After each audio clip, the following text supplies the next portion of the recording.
up? What up? What's going on, America? And welcome to the newest episode of the Dear America podcast, Uncensored. That's right. Ladies and gentlemen, there is so much stuff to talk to you guys about today. Jake?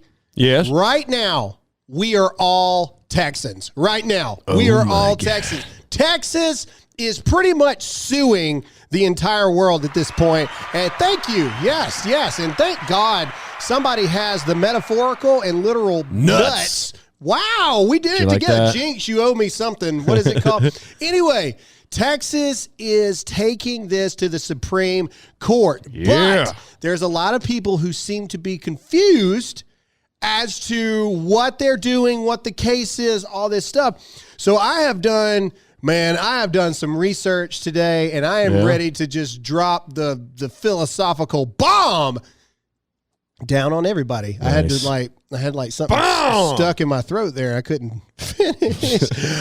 Okay, but really quick, let's just talk about some stuff. I want to talk about in the news, and this was trending just last night. So remember, COVID-19 is this horrible thing, right? So here we go. So your random news for today: hundreds of maskless Trey Songz fans pack an Ohio club amid COVID-19 pandemics. I don't see anybody condemning Trey Songz.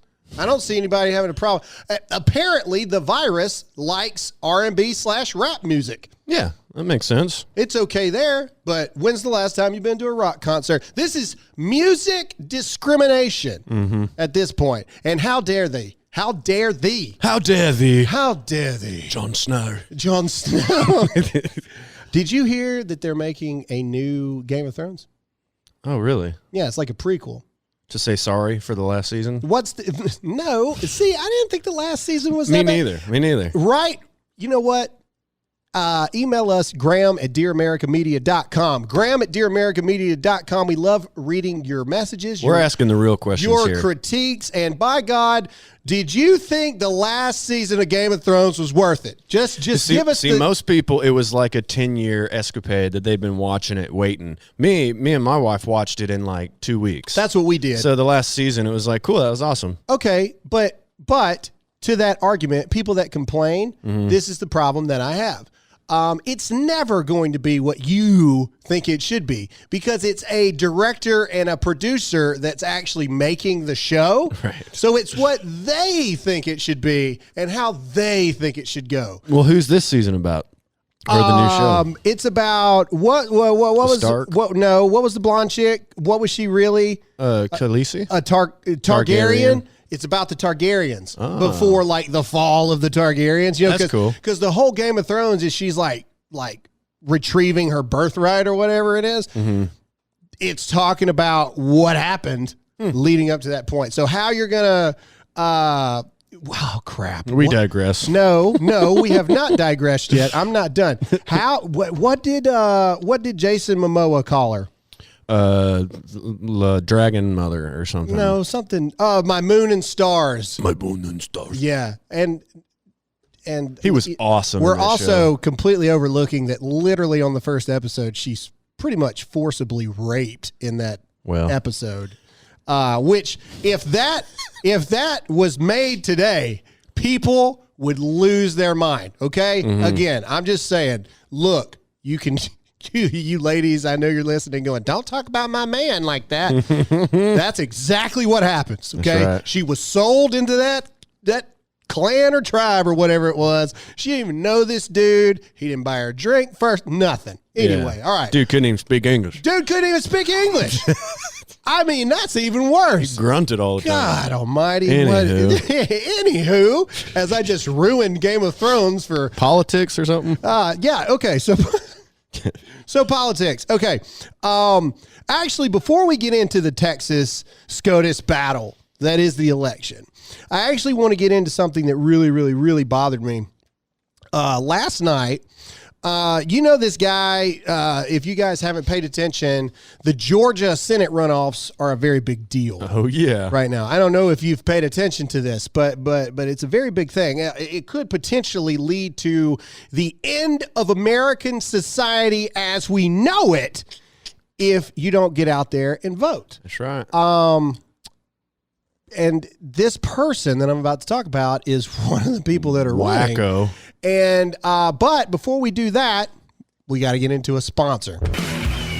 All right, Jake, who is first Our today? first sponsor is Scoremaster. Scoremaster. There they are. I can't read, so here we go. All right, did you know that the average American has 97 points they can add to their credit score and have no idea how to get them? Scoremaster is the new credit science that super boosts your credit score. Forget raising your credit score a few points. That's weak, yo. I'm going to add that into the thing. You're welcome, Scoremaster. That's weak, yo. The average Scoremaster user raises their credit score 61 points in 20 days or less. Say your credit score is in the high 500s to mid 600s when you bought that new car. If you'd just gone to Credit Score Jake first and raised your credit score, just the average 61 points our listeners get, you could have saved $9,000. Dang it. On your car loan. Whoa, that's a lot of bills. If you own a business, you know how essential great credit is. You know what? The whole business loan thing is a scam. I mean, it really is, especially right now with the pandemic. So go to Scoremaster. Scoremaster puts you in control of your finances, not the banks. Banks is what's wrong with this whole dang country. Anyway, enroll in minutes and see how many plus points Scoremaster can add to your credit score. Visit scoremaster.com/Graham, scoremaster.com/Graham. You know, I'm gonna grab a Bang real quick. There you go. We got the Bang Energy, like gigantic refrigerator in the studio now. Bang, thankful for Bang. Go check out bangenergy.com right now and get your Bang Energy. Jake, pop that top and let everybody hear it. Woo! There it is. Bang. Thank you, guys. Bang. We're super pumped to have Bang as a sponsor. And they're awesome, amazing people. Christians. Conservative Christians. I just made a new word. They're Christians. Go check them out, bangenergy.com. All right, let's see here. Okay, back to what I was talking about. Speaking of Christians. So this guy's name is Reverend Warnock. Kind of sounds a lot like Warlock to me. Yeah. But anyway, this dude is freaking nuts, man. He's talking about America. He really is like a pastor. And to his congregation, he's talking about America needs to repent for their worshiping of whiteness. Yet he's a black pastor and a black man running for Senate. Mm-hmm. But I guess that doesn't mean anything. Anyway, last night Flip that around, man. Did you see... What? I said flip that situation around. A white I pastor. thought you were like telling me I need to flip something around. Oh, no. Like- It's like a white pastor saying, we need to rid ourselves of blackness. The worship of blackness. What? Yes, exactly. Okay, did you see his tweet last night? No. Okay. Oh, yes, I did. The pro-choice thing? Yes. Yeah. So last night, now, granted, this man is what's the difference between a reverend and a pastor? I have no idea. Google it. Let's find out. Let's educate people while we do this. What is the difference between a reverend and a pastor? I'm going to wait until Jake pulls this up. All right. We're testing his Googling skills. What is the difference? There's probably people screaming in the stereo right now. It's this, but I don't know. So what's the difference? Difference between a pastor and a reverend is a slow internet speed, not loading the page. Okay. Oh, my gosh. Are two of the Christian honorifics and titles. Okay. There's a clear division. Who is a pastor? Oh, goodness. Who is a reverend? What is the difference? Pastor is the head of the church, and when there is just one priest, he is the pastor too. In a large church with many priests, the priest is who is in charge. The priest in charge is called the pastor. A reverend is not a title that shows power in the church hierarchy, but an adjective to show respect to a member of the clergy. Okay, so he is a pastor or he's not a pastor? Reverend is a term that does not show any church hierarchy. A pastor is like the top of the church. A reverend is not in the hierarchy. So he went to like seminary, but he's not necessarily like a pastor of a head of a church or something like that. Okay, yes. All right. Well, then this guy is confused because his handle is Reverend. This guy's confused. His handle is Reverend Warnock. That's what it says, Reverend Warnock. And then last night he tweeted out, "I am a pro-choice pastor," and that's what I want to talk about right now. Okay. To me, that's a bit of an oxymoron, right? Like how can you be a pastor and be pro-choice? Like, I don't understand. Yeah.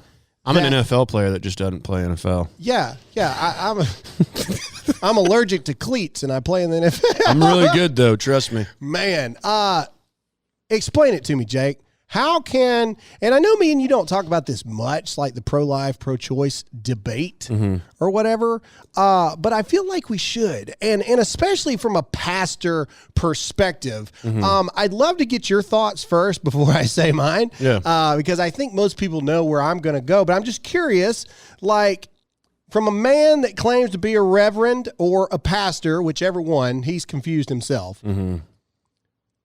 It's a guy that's supposed to be a pastor saying they're pro-choice? Like, talk to me about it. So I see it similar as Al Sharpton. So Reverend Al Sharpton. What a horrible human he is. These guys rely on chaos and division and stuff like that. Like, Al Sharpton doesn't have a job unless there's racial issues going on. You know, that's what he makes his money off of. So this quote-unquote pastor is trying to gain support and virtue signal and everything like that. But to the Bible, it's really, you know, how do you want to interpret it? And this guy has decided he wants to interpret it differently for, I guess, power or popularity to win the race, whatever it may be. But as a Christian, I don't think, you know, I see that as pretty wrong. I'm glad you brought up how you interpret it, because that's what a lot of people are like. They're like, well, the Bible doesn't talk about abortions. Well, no crap. They didn't have abortions back when the Bible was written. Right. So you're an idiot. Bam. Right off the bat. Congratulations. Where's your trophy? I always love this. It's like, well, the Bible didn't talk about semi-automatics. Well, they didn't have them back then. What about drinking Bud Light? That's not in there. Well, guess what they didn't have? There ain't nothing about space travel in the Bible. Yeah, there ain't nothing about getting on a plane in the Bible. Well, they didn't have it. Jeez, people are stupid, man. Yeah. Anyway, so I found just a couple of verses, right? Like you're not going to find a verse in the Bible that says you should not abort your baby. Right. Because they didn't have... Guess that means you can do it. Abortions back then. All right, but let's just go to Exodus 20:13. And this took me literally 30 seconds. Okay? Literally. Scripture, abortion. You don't even have to do like a full sentence. Like, scripture, abortion. This has been thought about before. And bam, it just pops up. Okay, Exodus 20:13. You shall not murder. Interpret that. Hold on. I'm about to die. Hold up. I'm telling you, abortion gets me riled up, man. Okay, all right. So, you shall not murder. But, Graham, people do still kill people. Yeah, and they go to jail and prison, and we kill them for it. Right. Jeez almighty. Okay, let's just keep going. All right, this one's a little longer, but it's Psalm 139, 13 through 16. Okay? So this goes along the purpose of, if God made you, why would he be okay with you, like, killing, right? So, for you created my inmost being, you knit me together in my mother's womb. I praise you because I am fearfully and wonderfully made. Your works are wonderful. I know that full well. My frame was not hidden from you when I was made in the secret place, when I was woven together in the depths of the earth. Your eyes saw my unformed body. All the days ordained for me were written in your book before one of them came to be. So that pretty much is saying that Jesus knew you, Jesus formed you, he had a plan for you even before you were born. Mm-hmm. And then my favorite one is Jeremiah 1:5. Before I formed you in the womb, I knew you. Before you were born, I set you apart. I appointed you as a prophet to the nations. Mm. So we're talking about interpreting the Bible however you want. I don't know how you read Jeremiah 1:5 and go, my body, my choice. Yeah. I don't know how you make that jump. And in fact, somebody argued with me today with probably the dumbest comment of the week. We need like a sound effect for dumbest comment of the week. They go, Graham, there's a difference between being pro-choice and pro-abortion. Just because someone's pro-choice doesn't mean they're pro-abortion. Well, in fact, actually, if you're taking the literal, like, because it's a zing term, right? Kind of like defund the police. You know, I mean, it's a zing term. Pro-choice, pro-life. If you say one or the other, you can play semantics all day long. But if you say you're pro-life, you are naturally anti-abortion. If you say pro-choice, you are naturally pro-abortion. Like, I mean, that's just the way it is. The whole, like, are you pro-choice? It's like, well, I'm having the baby. There's no choice about that. So the only choice is to not have it. Right, exactly. And so, but they went further and they said, I believe that every American, they said what he's actually saying. And I love people when they go, what he's actually saying is, Yeah. It's like Joe Biden's press team. What he actually meant was he believes that women should have the choice over their own body and their own health. And and as an American, I believe every American should have that choice. So I don't respond a lot, but I responded to this one. And I said, I literally copied and pasted like the person's own thing. Every American should have the freedom of choice over their body and their health. Where does that end? So that baby is not an American? Right. That baby doesn't have freedom or choice over their health or their body? What about people who can't speak for themselves, the innocent? Mm-hmm. Well, the baby can't talk, so you don't know what the baby wants. Well, a baby can't talk for like 2 years after it's born. Right. How do you really know what the baby wants? Maybe the baby wants to off itself at 1. Who knows? Who are we? Who are we to say what that baby wants to do? Right. Stupid people, man. Yeah, and the thing a lot of people don't think about, kind of sidetracked a little bit, but is the depression and the negative things that come with the guilt about having an abortion, and then also the fact that it reduces your chance to have a kid in the future by a lot. Having an abortion can mess things up. So if you're thinking like, well, this isn't the right time, maybe I'll do it later, it's like, well, abortion's not just an easy thing. It can mess you up. Abortion is, okay. I am 1,000,000%. 1,000%. No matter what the scenario, no matter what the issue, as horrible as it may be that you were impregnated, which accounts for less than 1% of abortions, by the way, a statistic that most people don't want to talk about. The vast majority of abortions are selfish decisions. I got pregnant because I had sex with some dude I liked, and I want to live my life, and I don't want to have a kid. That is the vast majority of abortions. Shut up, you're wrong. You are wrong. You are wrong. That is the vast majority of abortions. So me, I am 100%, no matter what the cause, even if it is a horrific incident that leads you to being pregnant. Horrible things happen to good people, all right? I'm not saying that it's not a horrible situation. I'm not saying that it's not something that you will also need therapy for your entire life. But that baby didn't do anything. And let me tell you something. If you were raped, and it's this horrible thing, and I'm going to be very careful what I say here because obviously I cannot relate to that. That's something that you're going to have to deal with your entire life. Why add yet another thing that is going to pull at your conscience, pull at your morality of your soul? Mm-hmm.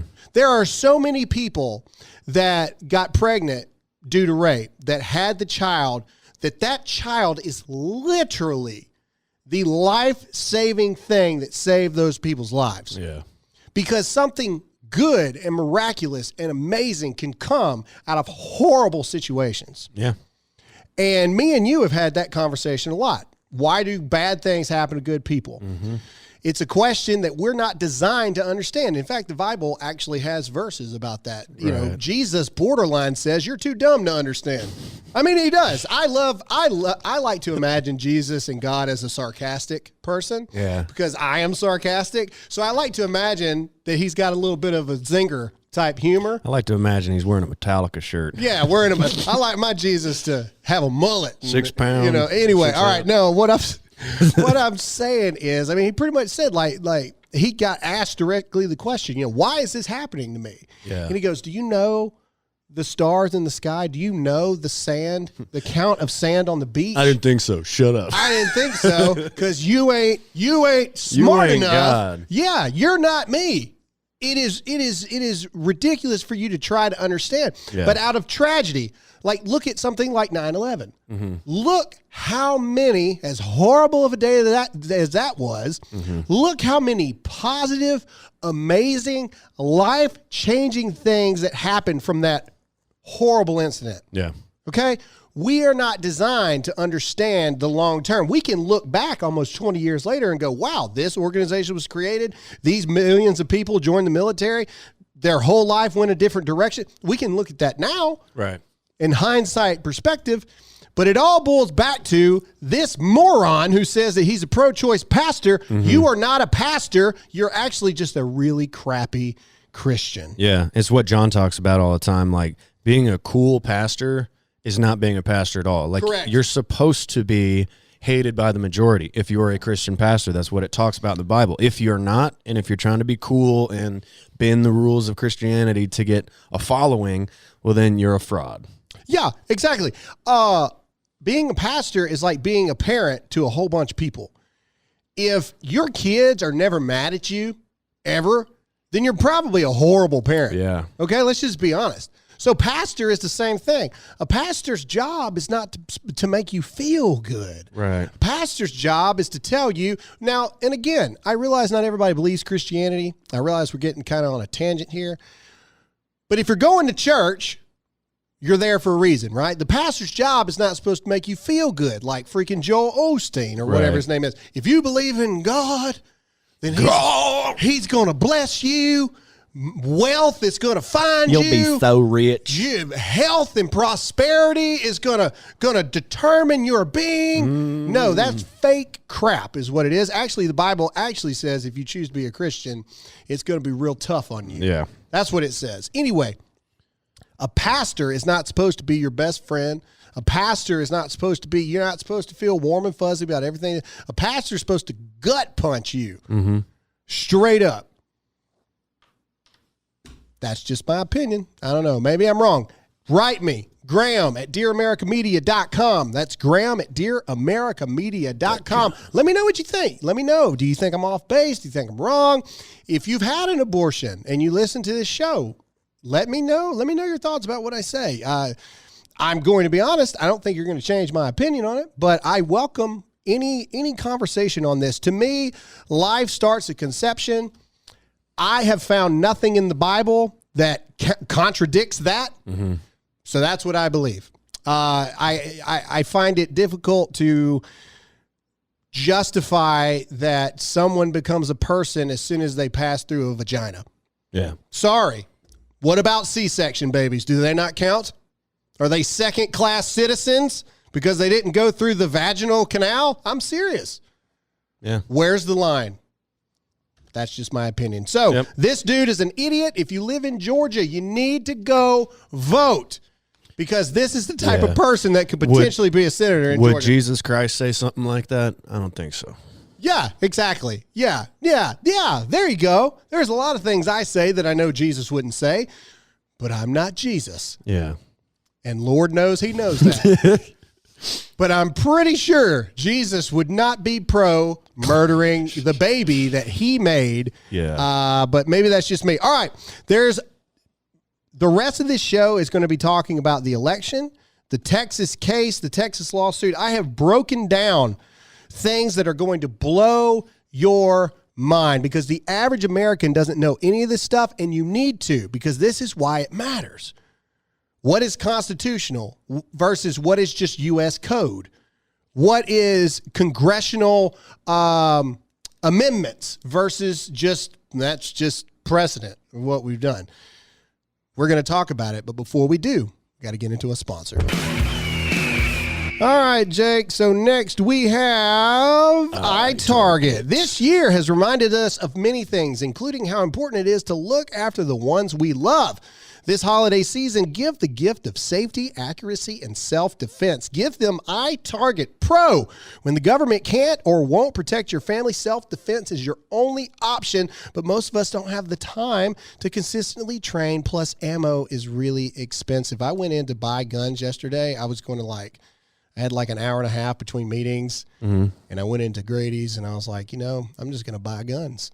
Because why not? And there were so many people there that I couldn't even do it. So anyway, little pet peeve. That's why iTarget Pro was invented. Using their proprietary app and laser bullet, you can now train safely in the convenience of your own home with your actual firearm. iTarget Pro comes in all the major calibers, including .223 and .556. Today, you can save 10% today, you can save 10% plus get free shipping with the offer code GRAHAM at checkout when you go to itargetpro.com. This is the smartest way for you to practice, and it pays for itself in just a few days. This holiday season gives the gift that is a bullseye. That's the letter I, targetpro.com, itargetpro.com, offer code Graham. Woo! All right, Jake, so it's Christmas. Did you see the freaking woke Santa that told the kid that he couldn't have a Nerf gun? If that plexiglass wasn't there, I would have socked Santa in the face.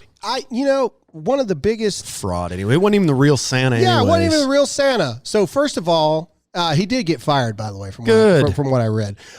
Here's the thing. So everybody's seen that. I made a video about it. We're not going to talk about it long. This actually is a family feud that I want to bring to a point. Christmas Story is the greatest movie ever made. It's the greatest Christmas movie ever made. What's better? Christmas Vacation is a million times It's better. a solid 1B. All right, All it's right, a solid fair enough. 1A. Christmas Vacation is hilarious, but it's made to be over the top hilarious. It's comedy, yeah. Right? It's comedy. A Christmas Story, there's nothing exaggerate or exaggerated about A Christmas Story. Just more boring.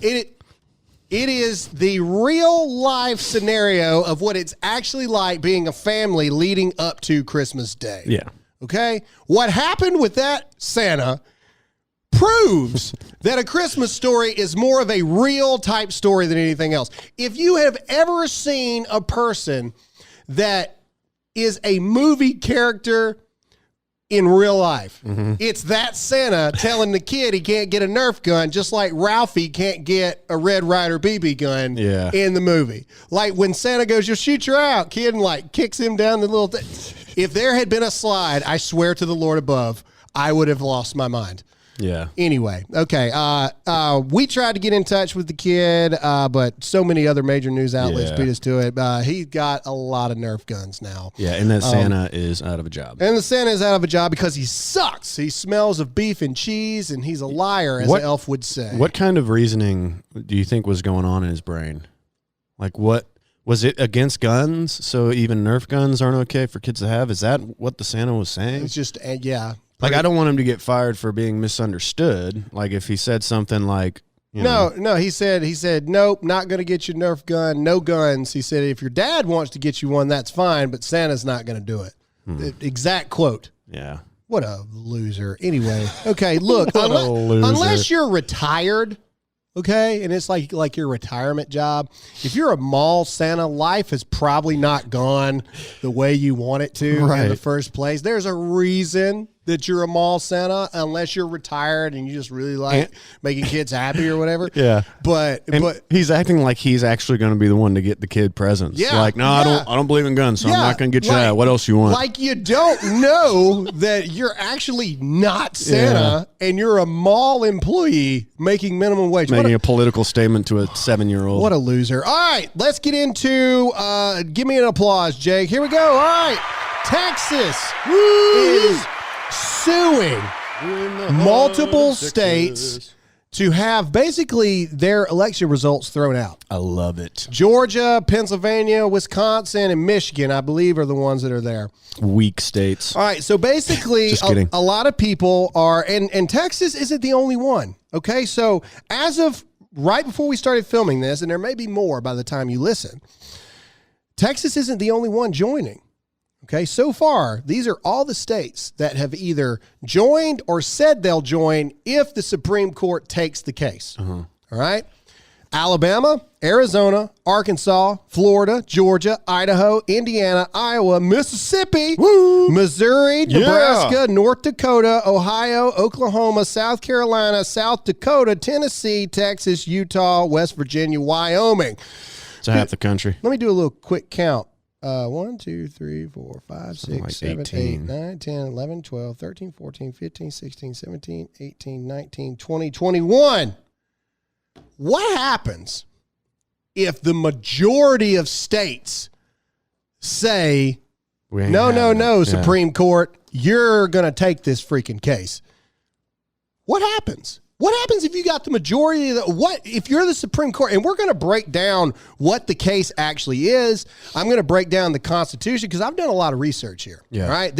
Man, get ready, ladies and gentlemen. We're finna educate today. All right.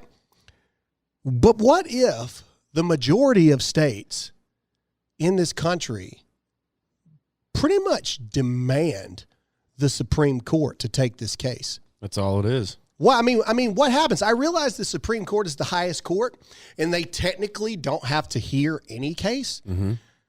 But what would be the precedent? Because law is all about precedent, right? Well, what is precedent for this and that? And that's what they base it off of, along with the Constitution, et cetera.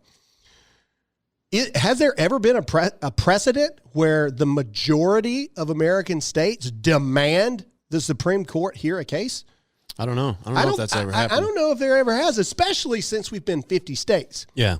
It's a good reminder, though, to the federal government. Like, a lot of people have it in their minds that the federal government is this big, powerful thing, and then we have all of our states. The states are more powerful. The states have states' rights. That's why states' rights are more important than anything else. Let's see. Who do I not see in here right now? California. I'm just looking. We need 5 more states to have the majority here. Yeah. 5 more states. So I think that South Dakota, North Dakota's in there. I'm looking. Well, and they work for us. They work for Louisiana. the states. Louisiana hasn't yet. Yeah, John Bell Edwards. I think Louisiana will. He's ruining that state. Kentucky hasn't yet. I think Kentucky will. Let's see here. Indiana's in there. I'm looking. Trying to see. What would be really funny is if Pennsylvania ends up doing it. They won't, but that would be hilarious. Anyway, all I'm saying is, or what if you do if just half the country says it? Yeah. We need 4 more states for half the let me look. Alaska's not in there. Alaska will do it. Yeah, we could easily get to half. That's what I'm saying. 25. So what do you do? And we had this conversation several weeks ago when we were talking about the election and how it was looking on the map. And what do you do if literally half the country is truly divided? Mm-hmm. What do you do? I think that there is 0 chance that the Supreme Court does not take Texas case, especially now that all of these other states are signing on to this stuff. Okay, I don't see how, and I think SCOTUS, which is the Supreme Court of the United States for everybody, SCOTUS is also very aware of legal implications of things as well. Right. And I don't see any way that the Supreme Court does not hear Texas's case or lawsuit against the state. So let's break it down first. Let's talk about what is the actual case that they are presenting. All right. Let's see. So the actual thing. So law is a very finicky thing. I have learned this. I've been sued. I've been in the courtroom and all this stuff. And it's very, very, very, very precise of what you're actually suing for. Mm-hmm. Okay. The law, judges, lawyers, everything is very black and white. Like, you can't say Dominion did this and we had that. No. You got to pick one. Which one are you going after? Okay? Because Dominion, and that's where Sidney Powell has been thrown out and everything like that. They're like, no, that doesn't have enough merit or warrant. So this is where Texas is coming from. The Texas suit argues that changes made by the 4 states we're talking about, Georgia, Pennsylvania, Michigan, Wisconsin, to voting procedures amid the coronavirus pandemic to expand mail-in voting were unlawful. All right, and I actually got this from Yahoo News, so this is why it reads this. That's your favorite. Texas makes the remarkable request of the Supreme Court to immediately block the 4 states from using the voting results to appoint presidential electors to the Electoral College. Essentially, it's erasing the votes of those states. Okay. So, I found this video because there's a lot of people who don't know this. So, this is on usa.gov/elections. And it is a video made for children to understand how voting actually works. So for people who don't understand, because when I get into the Constitution here in a minute, people think electors, when it's talking about electors, people think that they're talking about them. No, they're not talking about you in the Constitution. They're actually talking about a very specific group of people. So we're going to Get your Bluetooth connected. Play this video. Yeah, I do. It's a couple minutes into it, so I got to find it. So give me just a second. Okay.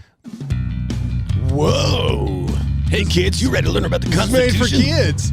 Look, this is how it is. Hold on. All right, the requirements. No.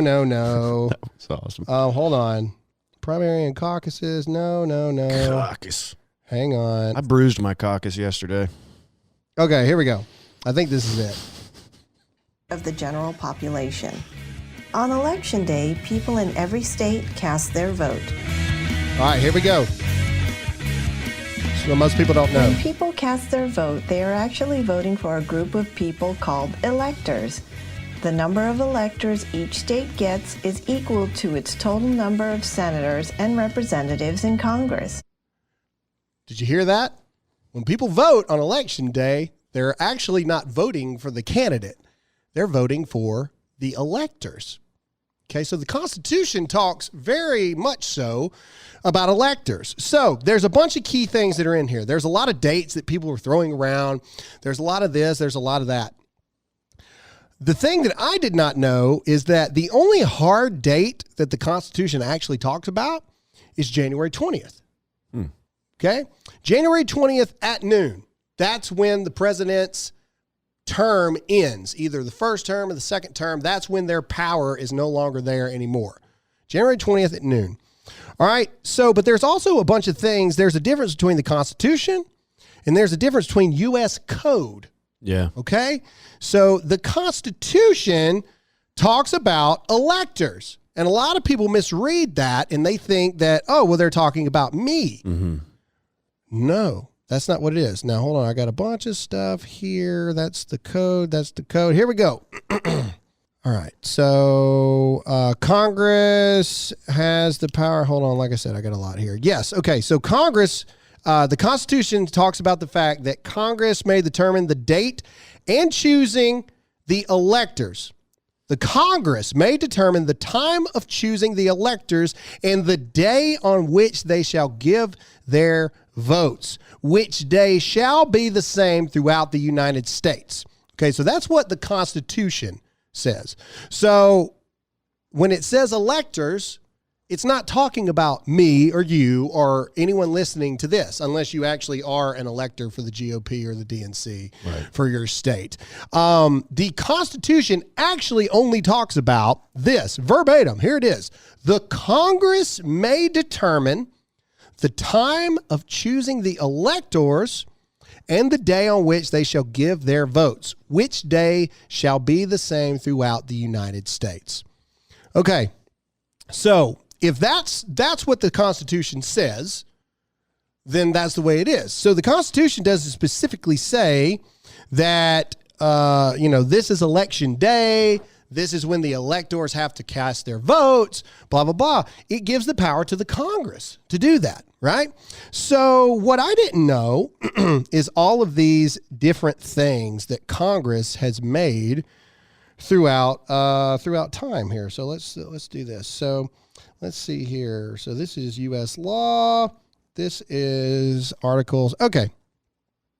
All right. So this is U.S. code. So this was passed in Congress. The most recent change to it that it's still here is June 25th, 1948. All right.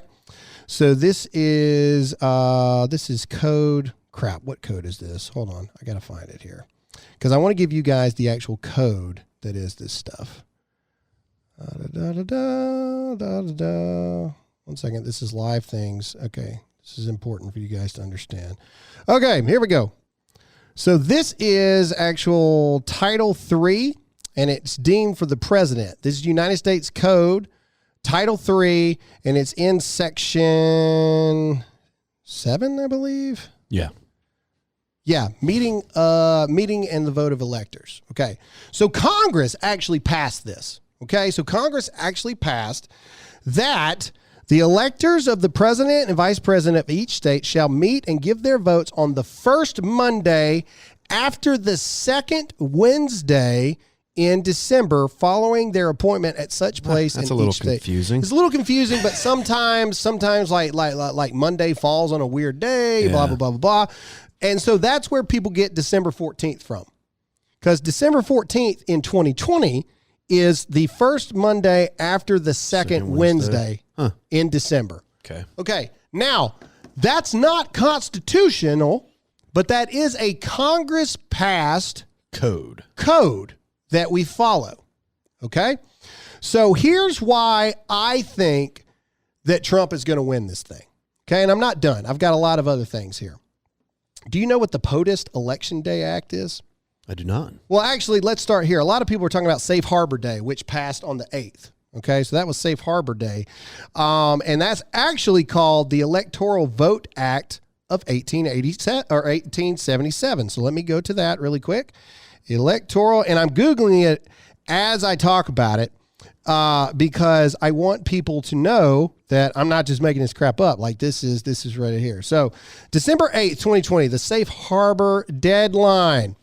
It is talking about crap. That was yesterday. Did I lose it? 8th. Yeah, December 8th. So a lot of people say that makes it to where Trump no longer has a case. Okay, here we go. This deadline, created by the notoriously confusing Electoral Vote Act of 1877, itself a reaction to the contested Hayes-Tilden election of 1876, essentially prohibits any challenge in Congress to state electors certified by that date.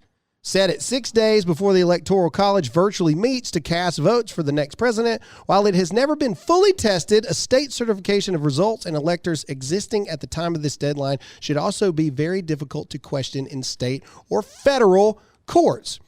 Says should be very difficult to question. Doesn't say that it can't be questioned. Right. Okay, so that date that everybody's safe harbor, it's actually not constitutional. It's just a Congress-passed, like, code. Right. Let's try and shoot for this. Right, like code that we go on. So as I further delved into this, here's the thing. There's nothing in the Constitution that talks about when the election day actually is. Hard date, anyway. Okay? In fact, elections used to go on for forever. Okay? So let's be transparent here. And this is why, let's see, we got to do presidential, give me just a second, Presidential Election Day Act. Did you know that was a real thing? Mm-mm. The Presidential Election Day Act. Okay. Before the Presidential Election Day Act was passed, voting for the president used to take forever, months. Okay. But it also can be argued back before 1845, there was a lot of things that would cause it to take forever. All right. On January 23rd, 1845, the 28th U.S. Congress passed an act to establish a uniform time for holding elections for electors of president and vice president in all the states of the Union. Let you know what time this was written. The act selected the Tuesday after the first Monday in November as the day on which all states must vote. Okay? So that's also not in the Constitution. That's code. It's U.S. code. All right? The 28th Congress passed that. So why is that important, Graham? Why are we talking about this? Okay.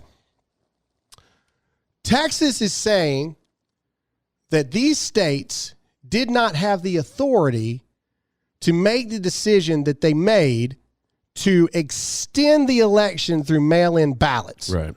Okay? Now, a lot of people are arguing, well, it was the coronavirus and da-da-da-da-da. But these are Congress-passed U.S. codes.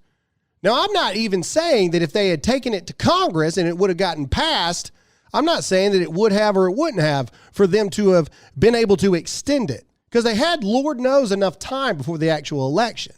So here's the thing that the Supreme Court has to hear and has to listen to. If we have the Constitution and if we have these United States Congress passed U.S. codes that we abide by and have since 1845. Yeah.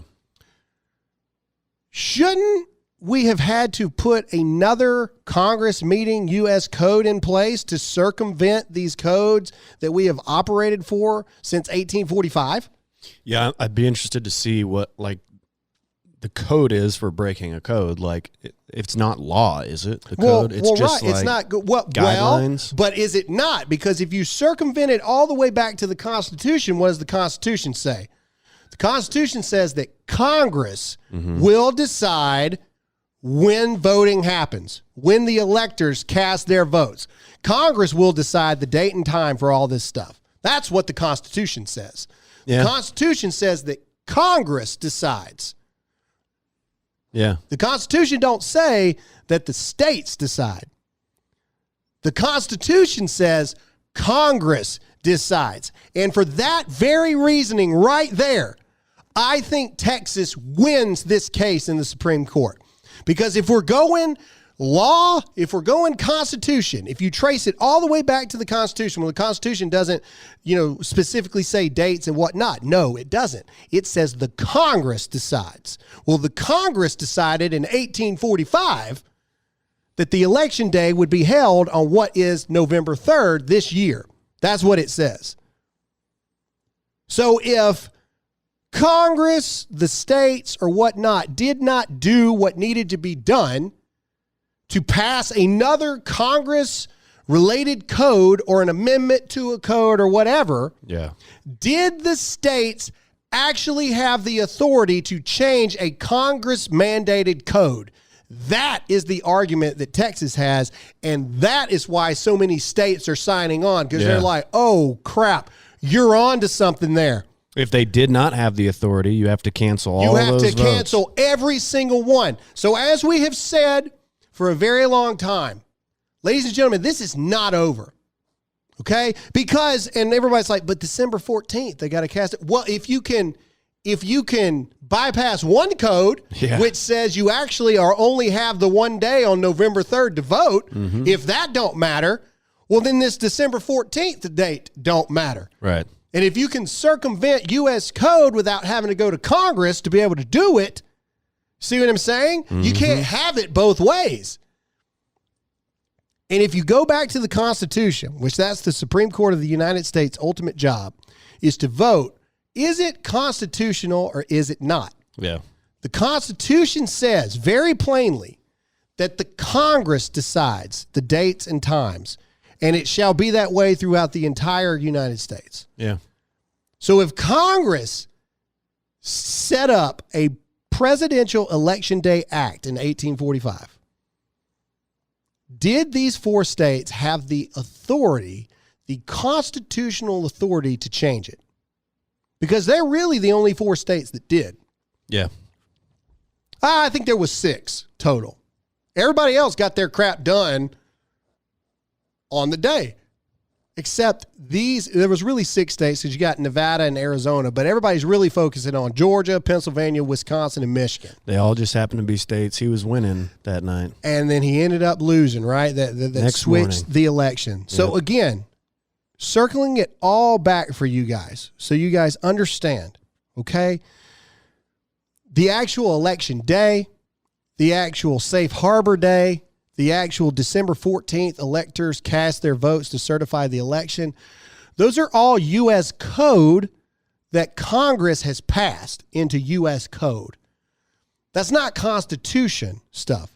Constitution says Congress shall pick the date and times for elections and for electors to cast their votes, right? And then the Presidential Election Day Act, one more time, I'm going to read it for everybody. On January 23rd, 1845, the 28th U.S. Congress passed an act to establish a uniform time for holding elections for electors of president and vice president in all the states of the Union. It's pretty straightforward. The act selected the Tuesday after the first Monday in November. There's unless there's a pandemic clause in there. Right. So again, if we're going back to constitutional authority, the Supreme Court has to hear this case. And I don't know, I'm not a lawyer, but just from my little bit of research that I have done here, if you go back to the ultimate document from which the Supreme Court makes their decisions, was it constitutional? Was it not? The Constitution says Congress decides when the dates and times of all this stuff are. Congress decided back in 1845 that it would be the freaking second Tuesday, the Tuesday after the first Monday in November. That's election day. Right. Congress decided that. So does the states have the authority to say, well, because we got the coronavirus this year, we're not going to do that. We're going to add like 6 or 10 more days for all these ballots to come in. And the answer has to be no. Constitutionally, that can't be right. Constitutionally, because it says Congress decides that, not the states. And the states didn't go get Congress to vote on a new act that would supersede the President Election Day Act of 1845. Yeah. Are you proud of me, Jake? I am. I mean, I'm proud. I'm pretty proud of myself at this point. Like, I found all this out just this morning. Yeah, and I was just thinking about that. Like, a redneck from Mississippi can come up with the truth and write it down on a piece of paper. And like the Russia collusion thing with Trump, I would love to see a liberal write down exactly what Trump did and say, see, here's some proof, because they didn't have it. I'm not even saying that if 6 months ago these states had put this together and tried to take it before Congress, it might have passed. I don't know. Yeah. It might have passed. I have no idea. But what I do know is that they didn't do that. Yeah. That's what I do know. I know that the state's Supreme Courts decided to do that. That's not constitutional. That's not what the Constitution says in regards to the presidential election. The Constitution, again, ladies and gentlemen, one more time, says that Congress shall pick the time and date. And they picked it in 1845 for the Presidential Election Day Act.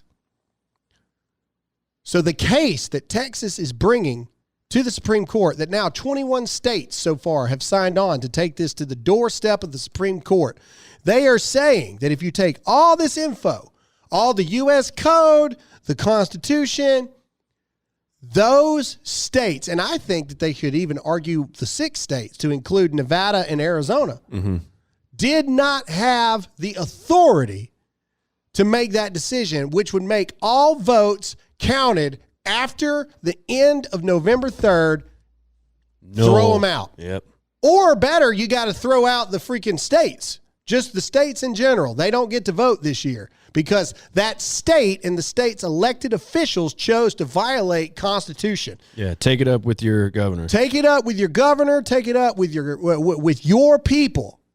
You violated the Constitution. Yeah, our country is more important than your state. Exactly. Sorry, the country. That's a very good point. The country is more important than your state, and your states violated the Constitution because the Constitution says that. So if the Constitution says that, where's the U.S. Code that was passed, and what's the current Congress number? Hang on, let me see. What is the current Congress number? This is the 116th Congress right now. Okay, so the 28th Congress passed the Presidential Election Day Act. Yeah. So now we're on the 116th Congress. So I haven't read anything about the 116th Congress passing the Presidential Coronavirus Day Act. Where's that? So if Congress decides the dates, and the date has been set at the Presidential Election Day Act of 1845, did these states have the authority to do it? And the answer is fundamentally and constitutionally no. They didn't. This is not over, ladies and gentlemen. This is not over. This is not done. This is not hoopla. This is not circumventing democracy either. In fact, this is the exact opposite of that. Right. This is ensuring democracy. It is our obligation as Americans to say that even if they didn't do anything fraud related, they broke the Constitution. So therefore, their vote should not count. And those states should not be able to go. They should not be able to count. They should not be able to go. Ladies and gentlemen, this is far from over. If your state is not signed on to this Texas going to the Supreme Court thing, call your governor, call your state representatives, get it on the ticket. It is time for us to stand up as real Americans. It is time for us to do this thing and win this for ourselves, our children, their children, our future. That's all we have for this episode, and we'll see you again next time. See ya.